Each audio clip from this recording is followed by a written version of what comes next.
Alors, économie circulaire, qui pour moi est l'économie, le concept qui résume un peu tout. L'économie circulaire, c'est l'opposé de l'économie linéaire.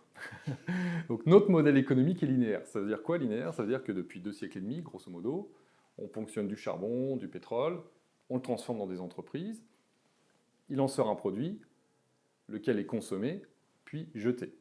C'est totalement linéaire. Et depuis quelques années, on a commencé à recycler ce produit. Là où ça coince, c'est que la personne qui conçoit le produit en amont n'est pas responsable du recyclage du produit. Donc elle fait le maximum pour que le produit soit recyclé, mais elle n'est pas incitée à recycler le produit à 100% parce qu'on ne lui a pas demandé de faire un produit totalement recyclable. Dans une économie circulaire, on essaie de s'affranchir de la première étape, c'est-à-dire de ne plus ponctionner de ressources ou en consommer le moins possible. Tout produit, on va prendre l'exemple d'une voiture, parce que l'industrie automobile avance très vite dans cette voie. Une voiture, on a prélevé une première fois des métaux, des matières pétrolières pour faire du plastique, et on construit cette voiture.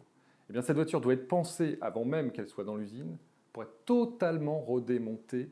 On va broyer, réutiliser, compacter, retransformer totalement le véhicule et toutes les pièces auront une utilité dans une autre boucle économique ou dans la même. C'est-à-dire dans une autre boucle, peut-être qu'on ne pourra pas tout réutiliser dans l'industrie auto. Mais le constructeur est responsable de la destination du déchet, entre guillemets. Où va-t-il aller après? Est-ce qu'il va servir à l'industrie de l'alimentation, à l'industrie je sais pas, du design pour faire des plastiques, à une autre industrie? Est-ce que ça va être un combustible? Il pense en amont toutes les étapes du recyclage. Et ce qui fait que si tout le monde fait ça, tout produit est conçu pour être totalement recyclé. Je prends l'exemple des smartphones. Qui n'a pas aujourd'hui un smartphone? Que ce soit iPhone, Samsung, HTC, etc. ou une autre marque. Eh bien, ces smartphones ne sont pas faits pour être totalement recyclés. C'est tout l'inverse, c'est des marchés captifs. On ne peut même plus les démonter pour lever la batterie, dans 90% des cas. Ça veut dire quoi? C'est-à-dire qu'en fin de vie, on les jette, on les met dans un tiroir, et quelqu'un va se charger de les recycler. Comment ça se termine? Ça se termine au Ghana ou dans un autre pays où des enfants de 5, 6 ans, 7 ans, 8 ans trient les métaux rares, voire toxiques, en pleine nature. Et le reste est perdu. Tout constructeur, quel qu'il soit, devrait avoir pour obligation de faire un produit qui est facilement démontable pour qu'il soit facilement recyclable. Ça, c'est l'économie circulaire. Regardez les terres rares qu'on utilise dans nos écrans de téléphone portable, de smartphones, etc. Ces terres rares portent bien leur nom, elles sont rares. Aujourd'hui, on a un problème d'approvisionnement en amont à long terme. Même pour le véhicule électrique, le lithium. Il n'y a pas suffisamment de lithium pour faire rouler des voitures pendant 2 siècles.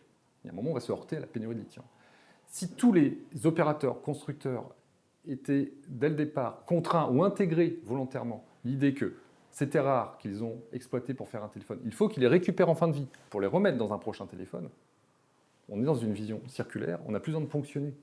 Et on peut continuer à produire des produits nouveaux, on peut continuer à innover, tout ça avec les mêmes ressources. La grosse difficulté, c'est qu'à court terme, il y a un coût économique.